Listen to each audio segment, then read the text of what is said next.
Hi everyone, and a warm welcome to episode 8 on songwriting.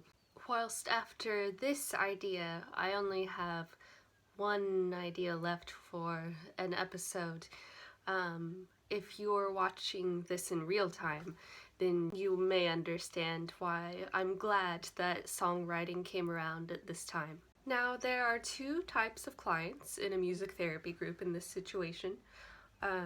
One gets super excited about songwriting. In fact, I know both my dad and my father-in-law are super into that right now. And the other type of person, obviously, songwriting really freaks you out. Personally, I can empathize with that because if I was not trained in music, well, if I wasn't trained in music therapy, no less, then I'd think, wow, this is a terrifying idea. And it is good for both of these groups. Very, very good for both of these groups. The first group, they get to enjoy themselves and express themselves and be creative in a way that they're comfortable, while the second group is exploring with vulnerability and practicing stepping out of their comfort zone.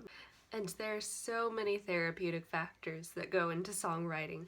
So I've already mentioned self-expression and stepping out of one's comfort zone, vulnerability. But the primary idea is to organize, sort out, and validate your own thoughts or the collective thoughts of a group even. So what you're doing is you're providing this structural framework for something that maybe you feel strongly about, or maybe you're quite unsure about, or maybe there's some past trauma that you haven't quite processed yet.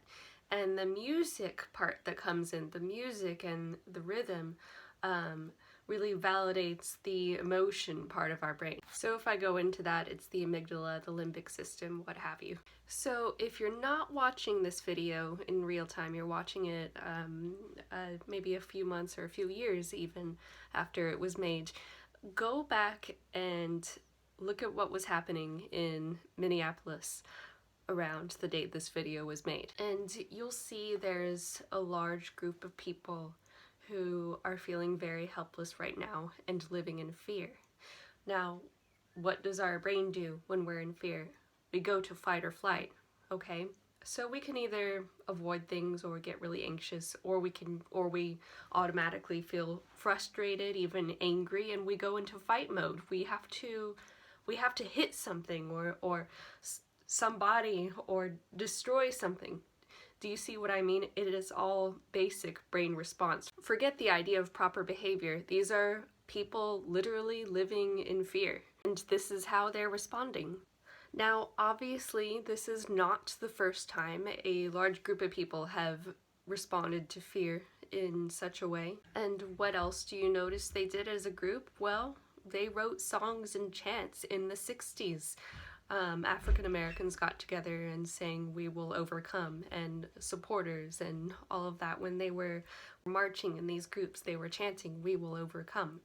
So the rhythm and the repetition and the prolongation of the musical notes lets the brain know that you are not in danger and you do not have to hurt anybody. And I imagine there will be plenty of songs and pieces of music that will derive from this very situation. So obviously, let's be real, lots of feelings going on here, lots of feelings going on in that situation. Do you know what? Lots of feelings can happen at work too.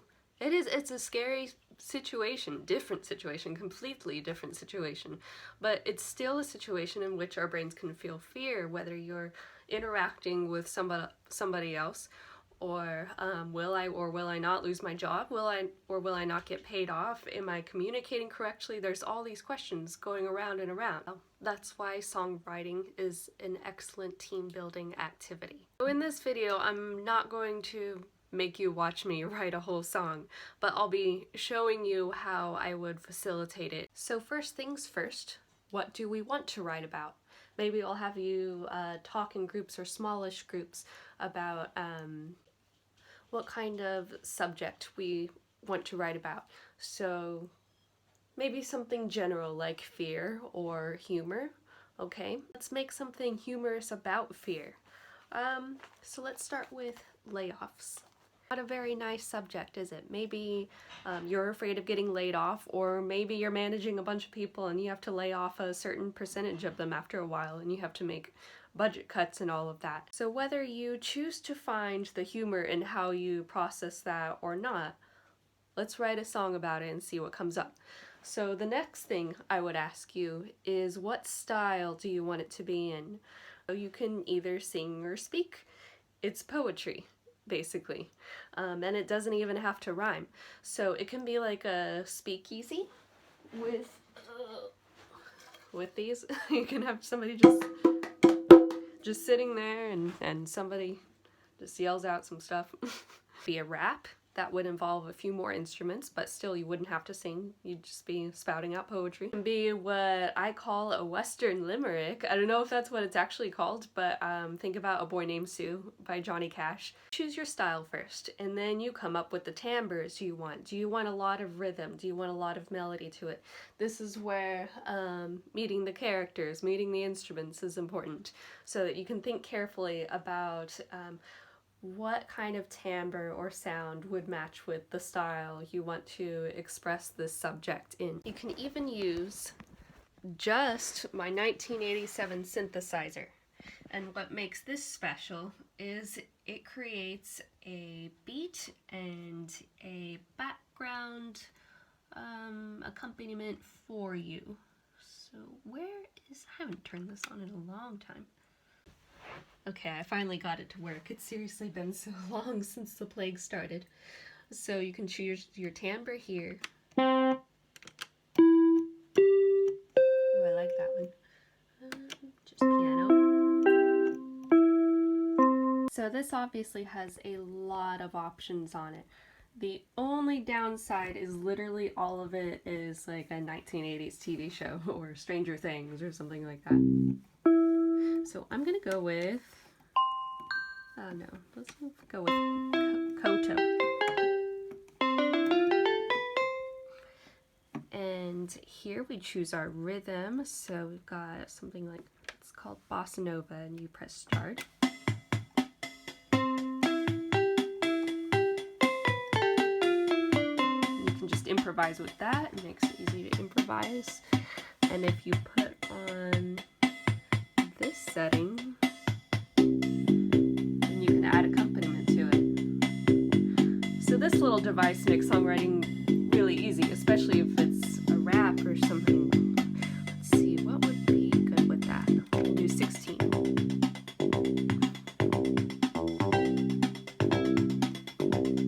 And you just can go back and forth.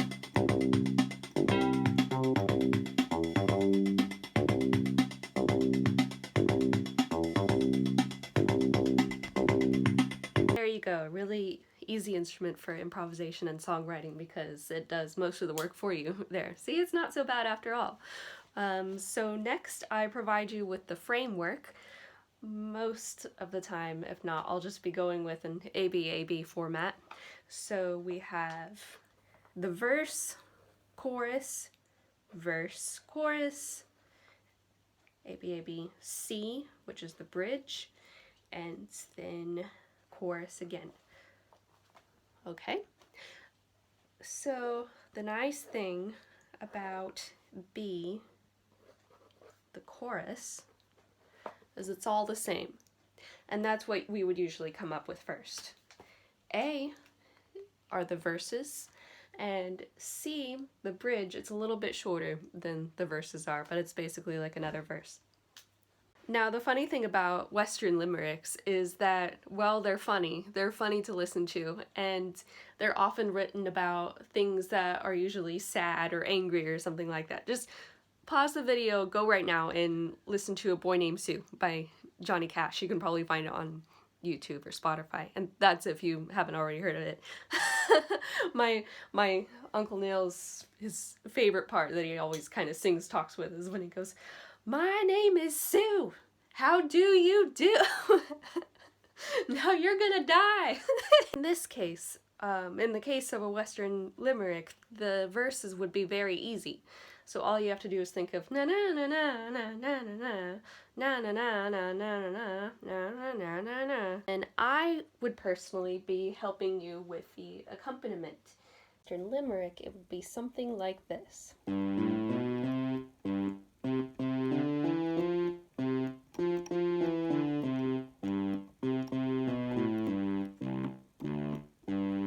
You'd have your lyrics about layoffs, and it would be going na na na na na na na. Oh, this is hard. Unfortunately, I probably won't be singing it.